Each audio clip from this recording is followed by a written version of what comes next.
মার্গ সঙ্গীতের মূর্ছনায় শুরু হলো ৬৭তম আকাশবাণী সঙ্গীত সম্মেলন।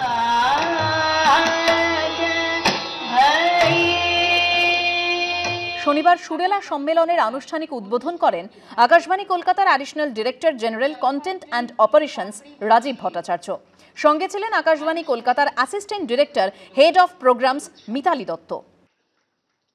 এই অনুষ্ঠানটি দেখুন শুরু হয়েছিল 1954 সালে, তারপরে এটা আজকে 67তম পর্ব। মাঝখানে কোভিডের জন্য 2019 থেকে বন্ধ ছিল, তাই 2018-র পরে আজকে 2025-এ আবার এই অনুষ্ঠান আমরা অর্গানাইজ করছি। আকাশবাণীর সাথে জড়িত যারা প্রথিতযশা সব শিল্পীদের কিন্তু এটা একটা বিরাট মঞ্চ, একটা বিরাট প্ল্যাটফর্ম, এবং আকাশবাণী সঙ্গীত সম্মেলনের কিন্তু ঐতিহ্য অনেক বড়, অনেক বড়। আমার মনে হয় আকাশবাণী কলকাতার মহিষাসুর মর্দিনীর মতো আকাশবাণী সঙ্গীত সম্মেলন ঐতিহ্যবাহী অনুষ্ঠানগুলির মধ্যে অন্যতম। প্রথম দিনে দেবল মুখোপাধ্যায়ের তানপুরা এবং দিলীপ মুখোপাধ্যায়ের তবলার সঙ্গতে শ্রোতাদের মোহিত করল পণ্ডিত সুদীপ চট্টোপাধ্যায়ের বাঁশি।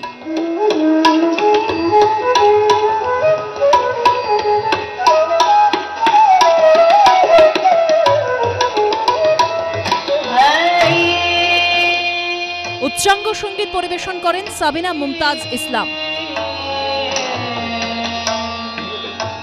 সেতার পরিবেশন করেন পণ্ডিত অসীম চৌধুরী। এটা অবশ্যই একটা বিশাল সৌভাগ্যের ব্যাপার। আমার নিজেরই অর্গানাইজেশন, নিজেরই সংস্থা। আমি প্রায় 35 বছর ধরে আকাশবাণীর সঙ্গে যুক্ত, তো এখানে বাজানোর একটা অনুভূতি অন্যরকম। রবিবার পরিবেশিত হবে রবীন্দ্রসঙ্গীত, আধুনিক গান এবং লোকসঙ্গীত। অংশ নেবেন অগ্নিভ বন্দ্যোপাধ্যায়, শ্রীরাধা বন্দ্যোপাধ্যায়, সোমা দাস মণ্ডল এবং কার্তিক দাস বাউল। আকাশবাণীর বিভিন্ন কেন্দ্রে গত 2রা নভেম্বর থেকে শুরু হয়েছে এই সঙ্গীত সম্মেলন। 24টি শহরে হবে এই সম্মেলন, শেষ হবে 29শে নভেম্বর। ইন্ডিয়ান মিউজিয়ামের এবিসি হলে সঙ্গীত সম্মেলন চলবে রবিবার পর্যন্ত। আকাশবাণী সূত্রে খবর, যেসব শ্রোতা লাইভ প্রোগ্রাম দেখতে পেলেন না তাদের জন্য ডিসেম্বর থেকে অনুষ্ঠানটির পুনঃপ্রচার করা হবে। সুদীপ্ত আচার্যর রিপোর্ট, এবিপি আনন্দ, কলকাতা। আগামী 19শে নভেম্বর আন্তর্জাতিক পুরুষ দিবস। তার আগে বিভিন্ন ক্ষেত্রের কৃতি পুরুষদের সম্মানিত করল অল বেঙ্গল মেন্স ফোরাম। এদিন নিউ টাউনের নজরুল তীর্থে সেরার সেরা সম্মান জানানো হয় বর্ষিয়ান অভিনেতা পরাণ বন্দ্যোপাধ্যায়কে। জ্ঞানরত্ন সম্মান দেয়া হয় নৃসিংহপ্রসাদ ভাদুড়িকে। নাট্যরত্ন সম্মান দেয়া হয় দেবশঙ্কর হালদারকে। এছাড়াও সম্বরণ বন্দ্যোপাধ্যায় সহ 20 জন কৃতি পুরুষকে সম্মানিত করা হলো শনিবাসরীয় সন্ধ্যায়।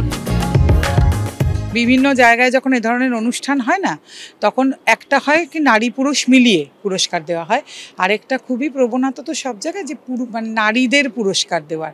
তো সেই ট্রেন্ডটাকে একটু অন্যরকম করতে চাইছি, যে শুধু পুরুষদের পুরস্কার দেওয়া। সমাজের সেরা পুরুষ যারা, তারা একটু সামনে আসুন, তাদের সবাই একটু চিনুন, তাদের কথা সবাই জানুন। পঞ্চম বর্ষে এবার তাদের অনুষ্ঠানের অন্যতম আকর্ষণ ছিল পুরুষদের র্যাম্প ওয়াক। সৌমিত্র রায়ের রিপোর্ট, এবিপি আনন্দ, কলকাতা।